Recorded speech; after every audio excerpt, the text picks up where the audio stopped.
život kao rijeka, mada krene ispočetka, ali rijeka zna gdje se ulijeva.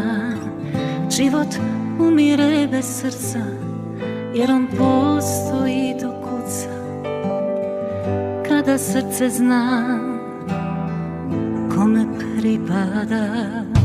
Od izvora sve počinje, što se rađa i umire. I sve je dobro kad protekne, da se srce